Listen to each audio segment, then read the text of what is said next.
বিদ্যালয় কর্তৃক আয়োজিত অনলাইন ক্লাসের এই সেশনে আমি শরীফা বেগম অষ্টম শ্রেণীর বিজ্ঞান বিষয়ের একটি ক্লাস নিয়ে উপস্থিত হয়েছি। আশা করি আমার শিক্ষার্থীরা যে যেখানে আছো ভালো আছো, সুস্থ আছো এবং নিরাপদে আছো। আমিও আলহামদুলিল্লাহ আল্লাহর রহমতে ভালো আছি।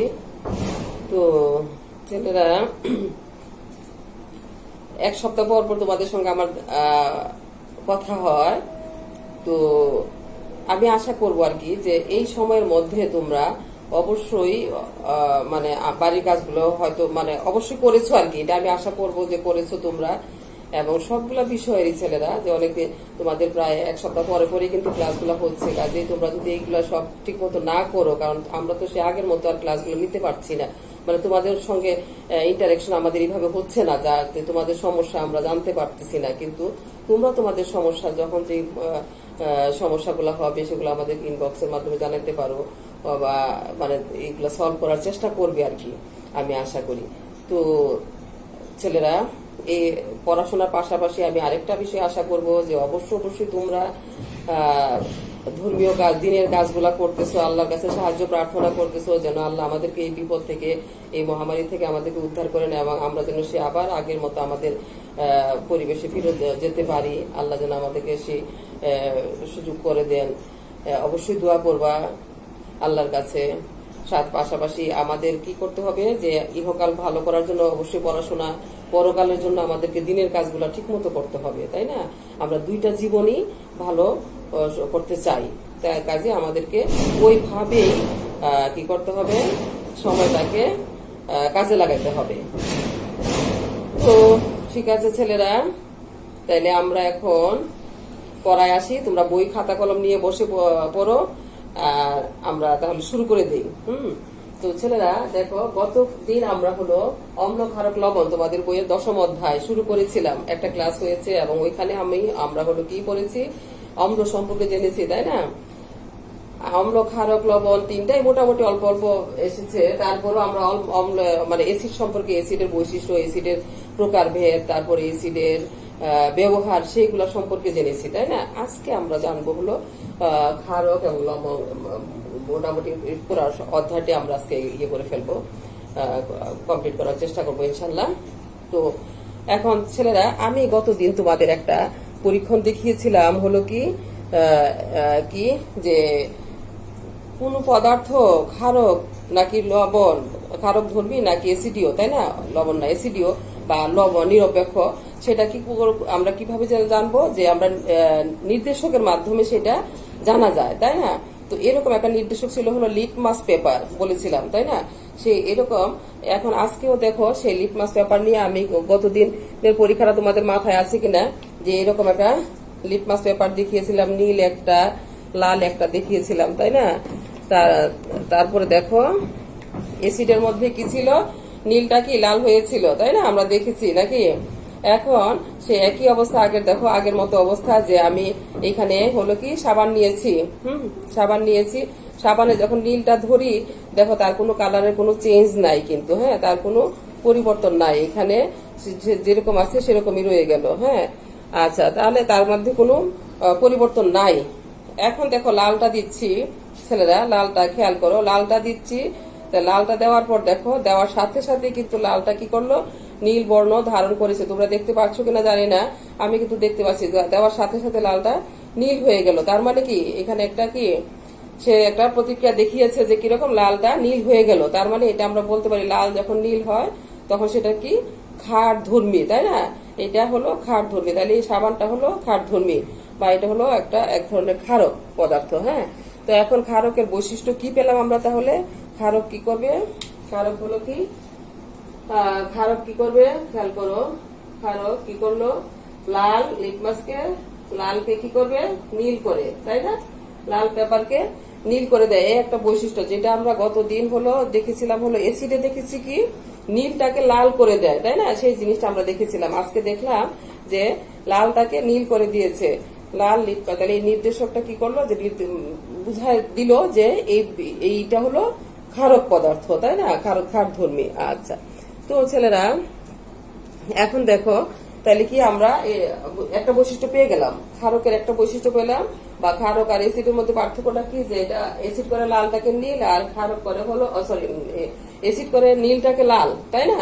আর ক্ষারক করলো হলো লালটাকে নীল, লাল লিটমাস কাগজকে নীল করে দিল। এটা একটা বৈশিষ্ট্য পেয়েছি। তারপর সাবান কি, দেখো যে পিচ্ছিল হয়, তাই না?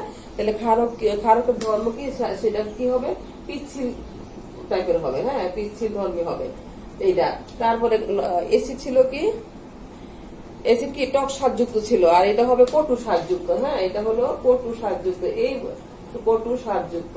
তাহলে এই বৈশিষ্ট্যগুলো আমরা একটু মোটামুটি কিন্তু বলতে পারতেছি, তাই না? এই বৈশিষ্ট্যগুলো আমরা ক্ষারক সম্পর্কে বলতে পারতেছি, যেগুলো এসিডে দেখেছি ঠিক তার উল্টা বৈশিষ্ট্যগুলো। তাছাড়া এখন আসো আমরা রাসায়নিক মানে অন্যভাবে কি দেখি, যে ক্ষারক কিভাবে, ক্ষারক কোন পদার্থগুলোকে কোন রাসায়নিক পদার্থগুলোকে বলবো। যেমন আমরা কি বললাম, যে এসিডে ছিল হলো যে রাসায়নিক পদার্থগুলো, যৌগগুলো কি হবে, যৌগের মধ্যে হাইড্রোজেনের উপস্থিতি থাকবে, তাই না? এবং জলীয় দ্রবণে হাইড্রোজেন আয়ন দেয়, সেটা ছিল অম্ল বা এসিড। আর ক্ষারকের ক্ষেত্রে কি হবে, দেখো ধাতব পদার্থের যে যৌগগুলোর মধ্যে অক্সিজেন থাকবে, হাইড্রোজেন থাকবে, অক্সিজেন আছে, হাইড্রোজেন আছে, এবং এরা জলীয় দ্রবণে কি করবে, হাইড্রোক্সিল আয়ন দিবে, সেগুলো হবে অক্সাইড বা অক্সাইড, হ্যাঁ, সরি, সেগুলো হবে ক্ষারক। সেগুলো কি হবে, যে যে যৌগগুলোর মধ্যে অক্সিজেন হাইড্রোজেন থাকবে, হ্যাঁ, তাহলে এবং জলীয় দ্রবণে এরা হাইড্রোক্সিল আয়ন দিবে। ধরো যে এটা ভাঙলে কি হবে, সোডিয়াম আয়ন হবে, আর এটা হবে OH মূলক, তাই না? এরকম আয়ন হবে। তাহলে হবে কি, যে OH মূলক দিবে, সেটা হবে ক্ষারক। তাহলে এটা হবে জলীয় দ্রবণে, হ্যাঁ, জলীয় পানিতে। তাহলে এরকম হবে। তাহলে আমরা কি বলতে পারি, যে যৌগগুলোর মধ্যে অক্সিজেন হাইড্রোজেন আছে এবং জলীয় দ্রবণে OH মূলক, হ্যাঁ, দিবে, বা হাইড্রোক্সিল মূলক এটাকে বলতে পারো, দেয়, সেটা হলো ক্ষারক। এইভাবে বলতে পারি। অথবা আবার আরেকটা হলো কি, আমরা বলি যে ধাতুর অক্সাইড বা হাইড্রোক্সাইড গুলো ক্ষারক, হ্যাঁ, ধাতুর অক্সাইড। ধাতু কোনগুলো, মনে করে যে সোডিয়াম হলো একটা ধাতু, ধরো পটাশিয়াম বললাম, হ্যাঁ, পটাশিয়াম, তাহলে পটাশিয়ামও একটা ধাতু। পটাশিয়ামের অক্সাইড, খেয়াল করো, পটাশিয়ামের অক্সাইড, এটা হলো অক্সাইড বা হাইড্রোক্সাইড, এরকম হাইড্রোক্সাইডটা, হ্যাঁ, পটাশিয়াম অক্সাইড বা হাইড্রোক্সাইড গুলো ক্ষারক হবে। এটা কি হবে, পটাশিয়াম অক্সাইড এবং পটাশিয়াম হাইড্রোক্সাইড। খেয়াল করো ছেলেরা, পটাশিয়াম অক্সাইড এবং পটাশিয়াম, এই খেয়াল করো, তুমি যদি এই যে বলেছিলাম ছেলেরা, এই চ্যাপ্টার পড়ার জন্য তোমাদেরকে অষ্টম অধ্যায়টা খুব ভালোভাবে জানতে হবে, তাই না?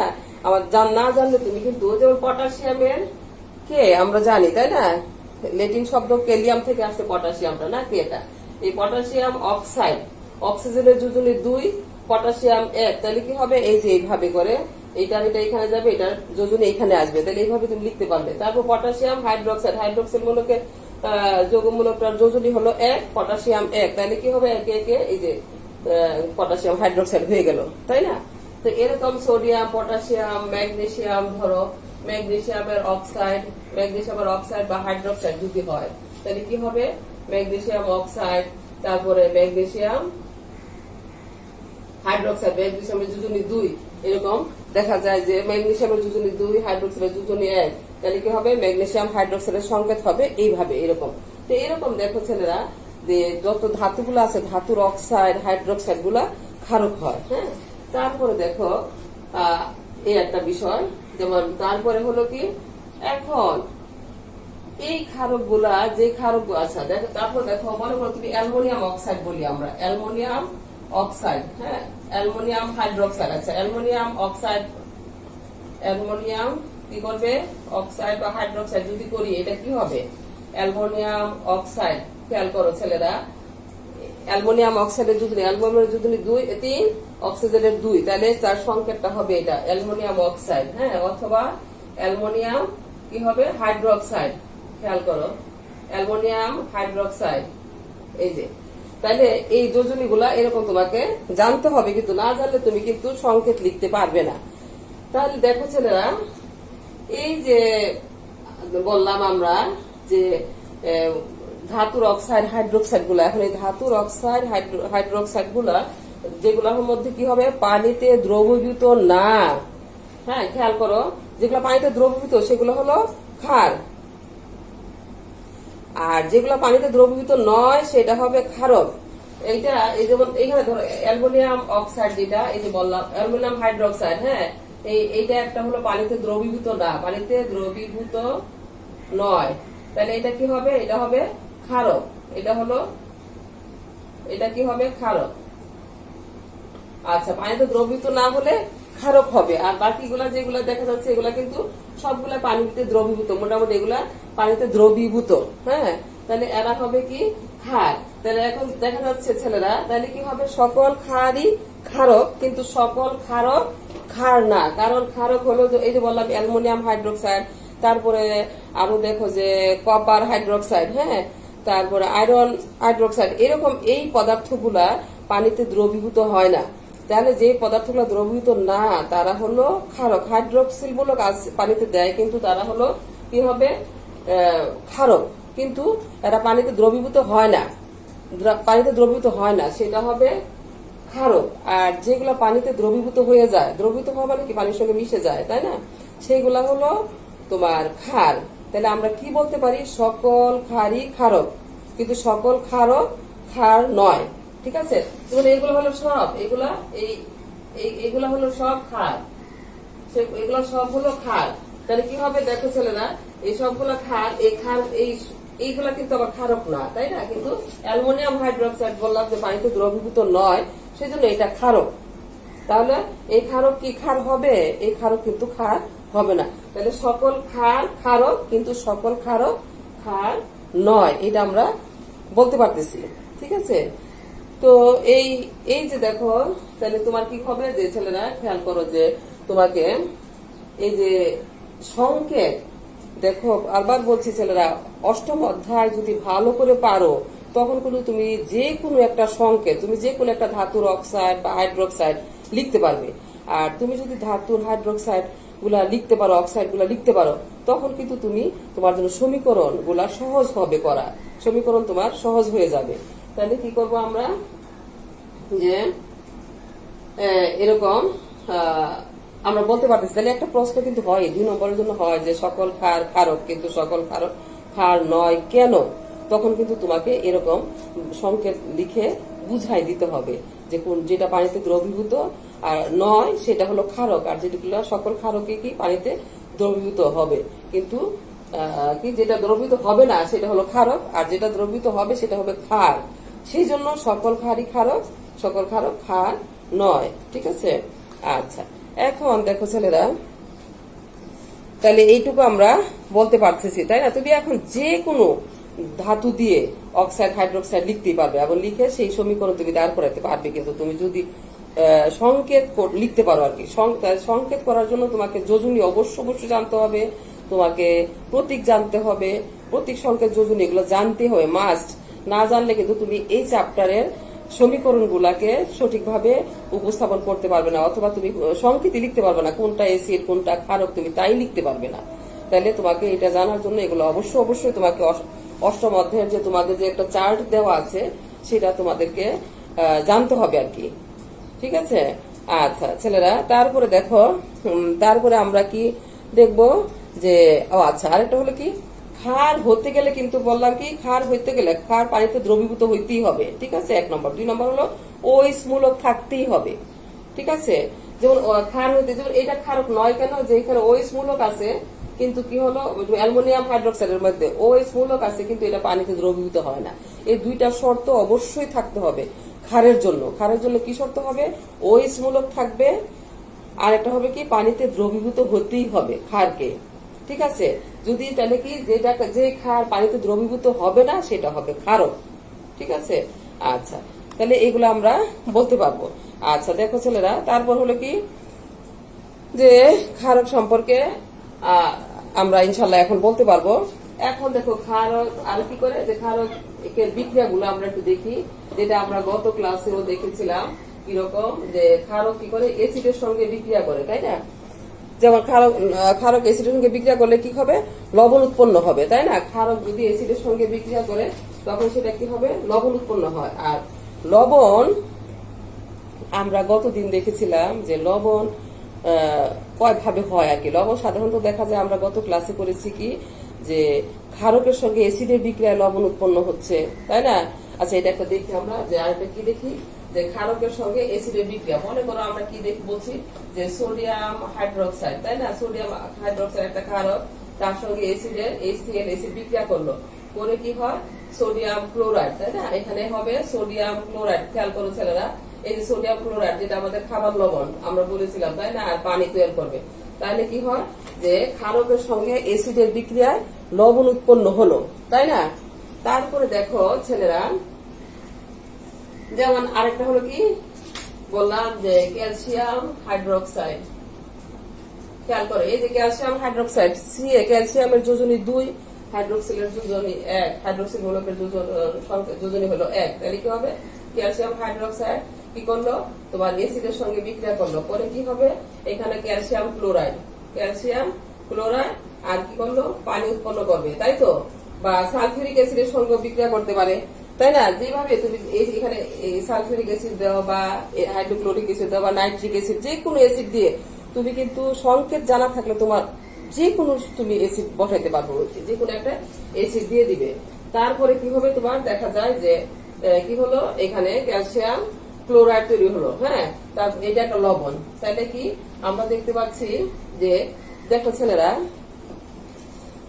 তোমার বইয়ে যে ক্যালসিয়াম হাইড্রোক্সাইড কি ক্ষারক বললাম, তাই না? ক্যালসিয়াম হাইড্রোক্সাইড যে একটা ক্ষারক, এইটাও কিন্তু তুমি বাসায় দেখতে পারো ছেলেরা। তোমার বই একটা পরীক্ষণ দেওয়া আছে অ্যাসিডের সঙ্গে ক্ষারকের বিক্রিয়া। খেয়াল করো, যেমন আমরা কি করলাম, যে আমি এখানে যে এই সাদাটা, এটা হলো চুন নিয়েছি, ক্যালসিয়াম হাইড্রোক্সাইড, চুনের সঙ্গে পানি মিশ্রিত করে যেটা হবে আর কি ক্যালসিয়াম হাইড্রোক্সাইড হয়েছে। শুকনো চুনের সঙ্গে পানি দিলে ক্যালসিয়াম হাইড্রোক্সাইড হয়, হ্যাঁ, আমি এই চুনটা নিয়েছি।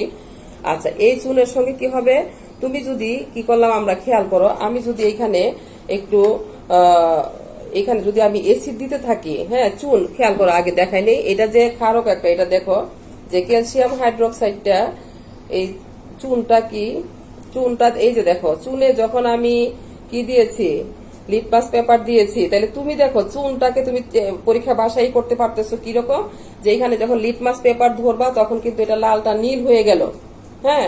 তার মানে কি আমরা জানি লাল লিটমাস কাগজ যখন নীল হবে সেটা হয়ে যাবে ক্ষারক, তাই না? সেটা ক্ষারক ধর্মী হবে। যে কোনো পদার্থকে তুমি এইভাবে লিটমাস কাগজ দিয়ে টেস্ট করতে পারো, যে কোনটা অ্যাসিড, কোনটা ক্ষার ধর্মী, কোনটা অ্যাসিড ধর্মী। তাহলে এই যে চুনের মধ্যে দেখো ছেলেরা, আমরা কিন্তু এই কাজটা, যে এইটা আমি বুঝে গেলাম যে চুন কি কপার হাইড্রোক্সাইড, তাই সরি ক্যালসিয়াম হাইড্রোক্সাইড, হ্যাঁ, যেটাকে লাইম ওয়াটার বলা হয়, তোমাদের বইয়ে আছে লাইম ওয়াটার। তাহলে কি হলো, যে ক্যালসিয়াম হাইড্রোক্সাইডের মধ্যে যখন তুমি এটা লিটমাস পেপার ধরছো তখন কিন্তু নীল হয়ে যাচ্ছে, তার মানে এটা আমরা বুঝে গেলাম এটা একটা ক্ষারক, ঠিক আছে। এখন এই ক্ষারকের সঙ্গে অ্যাসিডের বিক্রিয়া, খেয়াল করো ছেলেরা, ক্ষারকের সঙ্গে যখন অ্যাসিড, আমি এখানে তোমার বাসায় তোমার অন্য অ্যাসিড থাকবে না, সাইট্রিক অ্যাসিড আছে, লেবুর অ্যাসিড আছে, অথবা অ্যাসিটিক অ্যাসিড থাকবে বাসায়, তাই না, ভিনেগার যেটা।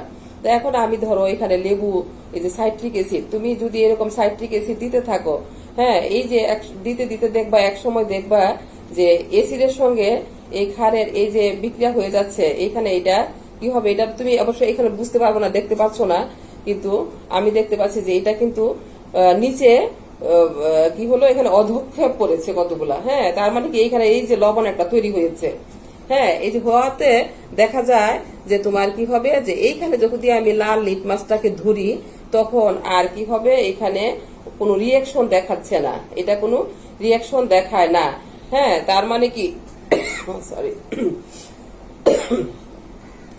তার মানে এটা নিরপেক্ষ অবস্থায় চলে গেছে, হ্যাঁ।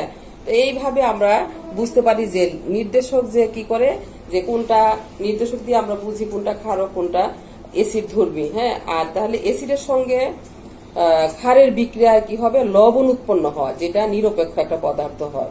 সেই জন্য কিন্তু এখানে লিটমাস কাগজটা কোনো তার পরিবর্তন হয় নাই, কালারের কোনো পরিবর্তন হয় নাই কিন্তু এইখানে, ঠিক আছে। তার মানে আমরা এখানে এটা বুঝতে পারলাম যে লবণ কিভাবে তৈরি হচ্ছে, তাই না, ক্ষারকের সঙ্গে অ্যাসিডের বিক্রিয়া লবণ উৎপন্ন হয়েছে। এই একটা লবণ উৎপাদনের এই একটা পদ্ধতি আমরা পেয়েছি। আরেকটা দেখো ছেলেরা কি আছে, যে আমরা দেখেছিলাম কার্বনের লবণের সাথে, মনে করে ক্যালসিয়াম কার্বনেট দিলাম না, ক্যালসিয়াম কার্বনের সঙ্গে যদি HCl হাইড্রোক্লোরিক অ্যাসিড দেই তাহলে হবে কি ক্যালসিয়াম কার্বনেটের সঙ্গে ক্যালসিয়াম ক্লোরাইড, আর হবে কি পানি হলো, আর হলো কি বলেছিলাম যে কার্বন ডাইঅক্সাইড গ্যাস উৎপন্ন হবে, তাই না? কার্বনেট লবণের সঙ্গে অ্যাসিডের বিক্রিয়ায় কার্বন ডাইঅক্সাইড গ্যাস উৎপন্ন হবে। এটা আমি এই পরীক্ষণটা তোমাদের আমি দেখিয়েছিলাম গত ক্লাসে। হ্যাঁ, তো এরকম কার্বনেট লবণের সঙ্গে কি হবে, কার্বন ডাইঅক্সাইড গ্যাস তৈরি হবে আর লবণ উৎপন্ন হবে। তাই লবণ উৎপাদনের দুইটা প্রসেস পেয়ে গেলাম, একটা হলো ক্ষারকের সঙ্গে বিক্রিয়া, একটা হলো কার্বনেট লবণের সঙ্গে কার্বনেটের সঙ্গে বিক্রিয়া। আরেকটা হবে কি, আরেকটা দেখেছিলাম হলো ধাতুর সঙ্গে, মনে করো জিঙ্কের সঙ্গে কি হবে, জিঙ্কের সঙ্গে সিএল এর বা যে কোনো একটা অ্যাসিড দিলা তুমি, তাহলে কি এটা সহজ, আমি তোমাদের দেখানোর জন্য দিয়ে দিচ্ছি। জিঙ্ক ক্লোরাইড, হ্যাঁ, জিঙ্কের যৌগটি 2, আর এখানে হবে ধাতুর সঙ্গে হবে কি হাইড্রোজেন গ্যাস উৎপন্ন হবে। খেয়াল করো ছেলেরা, তো এইরকম 3 ধরনের বিক্রিয়া আমরা পাচ্ছি কিন্তু লবণ উৎপাদনের 3টা বিক্রিয়া। একটা হলো ক্ষারকের সঙ্গে, না, এই যে ক্ষারকের সঙ্গে অ্যাসিডের বিক্রিয়া, আরেকটা হলো কার্বনেট লবণের সঙ্গে অ্যাসিডের বিক্রিয়া, কার্বন ডাইঅক্সাইড গ্যাস তৈরি হচ্ছে, আরেকটা হলো লবণ তৈরি হচ্ছে, আর আরেকটা হলো ধাতুর সঙ্গে, যে কোনো ধাতুর সঙ্গে তুমি অ্যাসিডের বিক্রিয়া করে দাও, দিলে কি হবে, তার সঙ্গে কি হবে, লবণ উৎপন্ন হবে, আর হলো হাইড্রোজেন গ্যাস উৎপন্ন হচ্ছে। তো এইভাবে করে আমরা এটা বলতেই পারি যে কি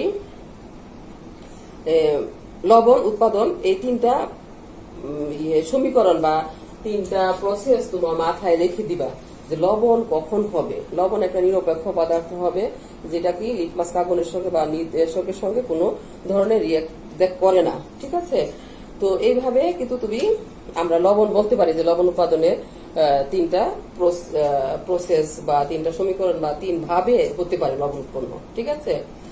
তারপরে দেখো ছেলেরা, তোমার বইয়ের মধ্যে ক্ষারকের ব্যবহার আছে। হ্যাঁ, ক্ষারকের ব্যবহারের জন্য আমরা কি কি দেখবো, কতগুলা ব্যবহার তোমার বইয়ে দেওয়া আছে, সেই ব্যবহার গুলো একটু দেখো। প্রথমে যেটা দেওয়া আছে হলো কি ব্লিচিং পাউডার, যেটা আমরা ব্যবহার করি, ব্লিচিং পাউডার, তাই না? আমরা ঘরে সবসময় মোটামুটি পরিষ্কারের কাজে ব্যবহার করি ব্লিচিং পাউডার, তাই তো?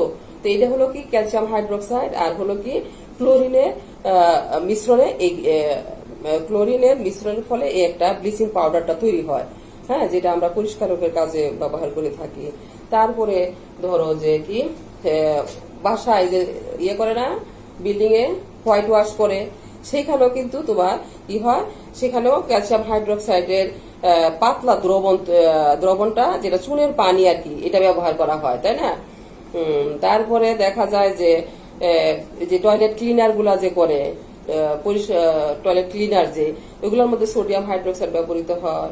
তারপরে দেখো তোমার বই আরো দেওয়া আছে কি পোকামাকড় দমনে কি করা হয়, মিল্ক অফ লাইম কি, এটা একটু দেখো তোমরা ছেলেরা, যে ক্যালসিয়াম হাইড্রোক্সাইডের সঙ্গে পানির একটা পেস্ট তৈরি করা হয়। হ্যাঁ, পানির একটা পেস্ট হয়, সেইটাকে বলা হয়েছে কি ক্যালসিয়াম হাইড্রোক্সাইডের সাথে তৈরি পানি ও ক্যালসিয়াম হাইড্রোক্সাইডের মিশ্রণ একটা পেস্টের মতো করা হয়, সেটা হলো মিল্ক অফ লাইম, এবং এটা দিয়ে পোকামাকড় দমনের কাজে ব্যবহৃত হয় এই ইয়েটা। তারপরে দেখো আরেকটা বেশি, যেটা হলো কি, তারপরে হলো কি আচ্ছা, কাঁচ পরিষ্কার করার জন্য আমরা কি অ্যামোনিয়াম হাইড্রোক্সাইড, হ্যাঁ, অ্যামোনিয়াম হাইড্রোক্সাইড। আচ্ছা, আমরা কিন্তু অ্যাসিডের সময় একটা ব্যতিক্রম করেছিলাম, মিথেন, তাই না, যে অ্যাসিড নয় কেন, এরকম দেখো অ্যামোনিয়া, এখানে একটা একটু ব্যতিক্রম দেখো, অ্যামোনিয়া কি করে পানির সঙ্গে বিক্রিয়া করে অ্যামোনিয়াম হাইড্রোক্সাইড তৈরি হয়, এটা একটা ক্ষারক। হ্যাঁ, NH4OH,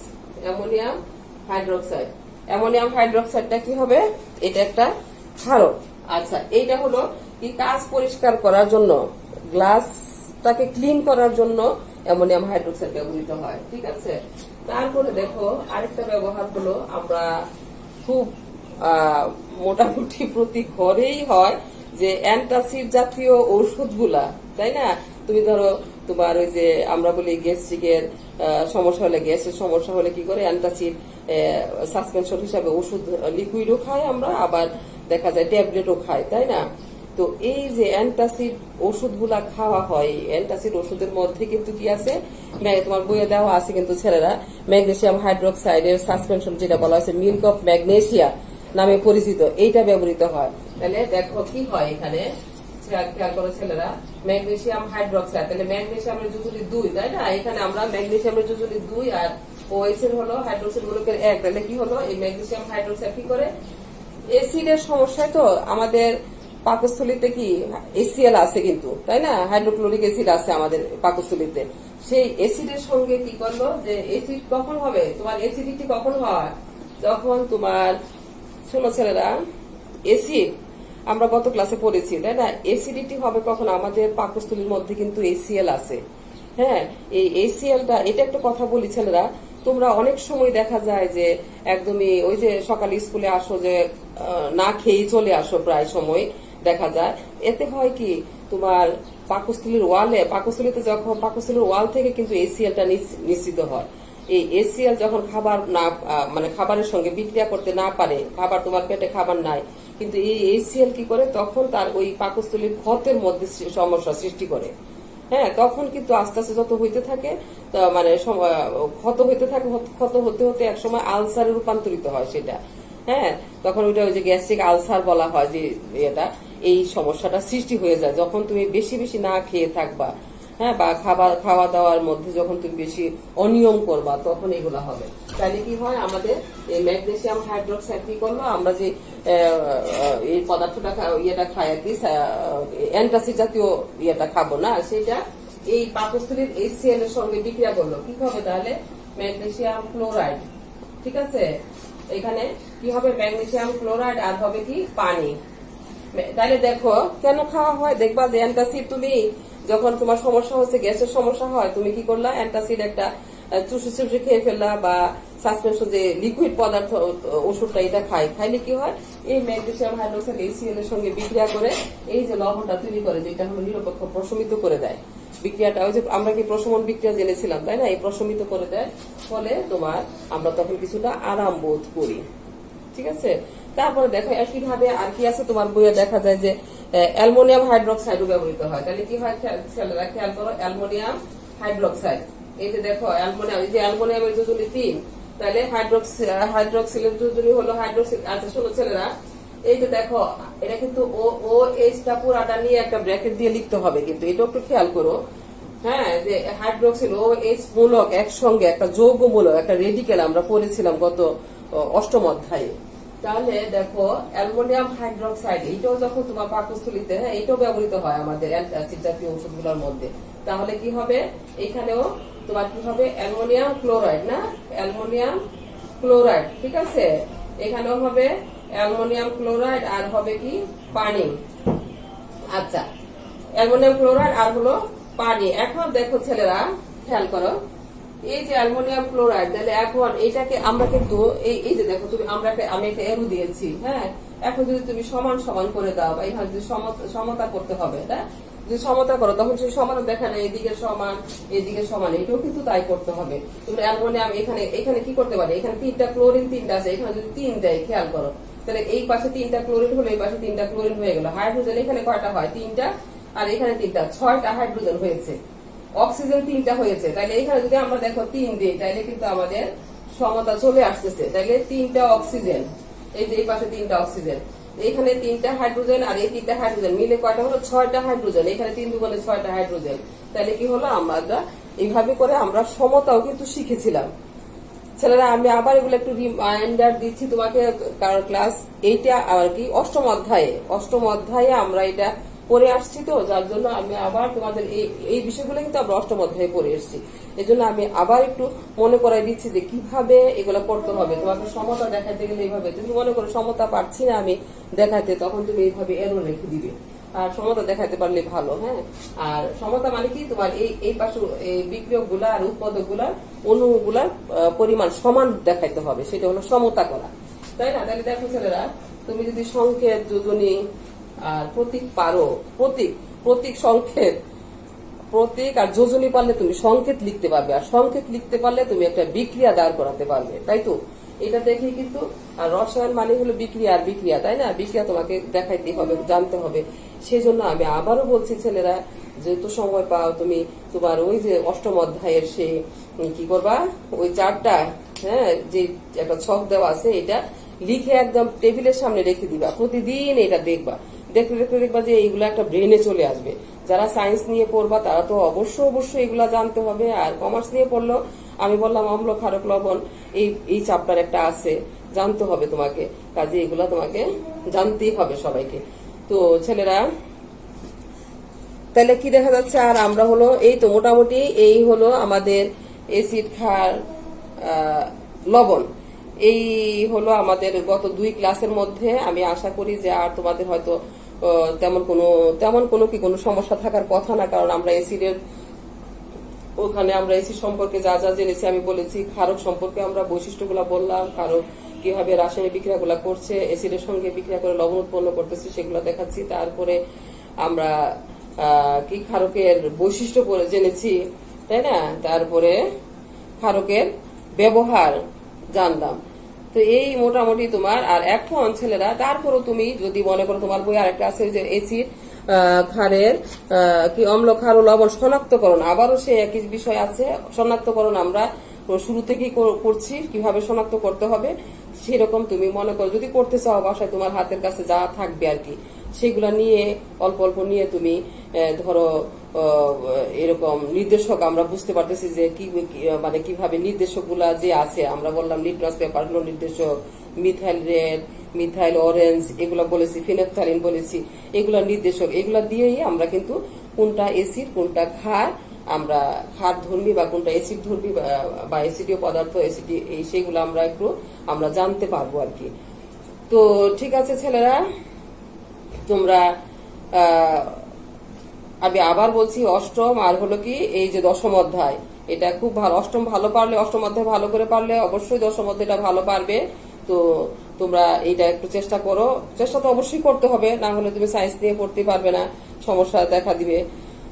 তো ঠিক আছে ছেলেরা, তোমাদের মনে হয় আর আমি দেখতে পাচ্ছি না তেমন কিছু আছে। আমি মোটামুটি বইটা ভালো করে তোমাদের এই চ্যাপ্টারটা সবকিছু খুঁজে ধরে ধরে নিয়েছি মোটামুটি, আর তেমন কিছু নাই।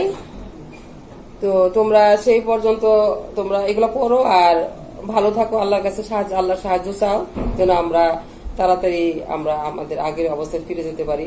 তো ঠিক আছে, সবাইকে ধন্যবাদ এতক্ষণ আমার সঙ্গে সময় দেওয়ার জন্য, বসে সময় দিয়েছো, কিছু জেনেছো, আমি চেষ্টা করেছি তোমাদেরকে জানানোর জন্য। ঠিক আছে, হ্যাঁ, ভালো থেকো, আল্লাহ হাফেজ।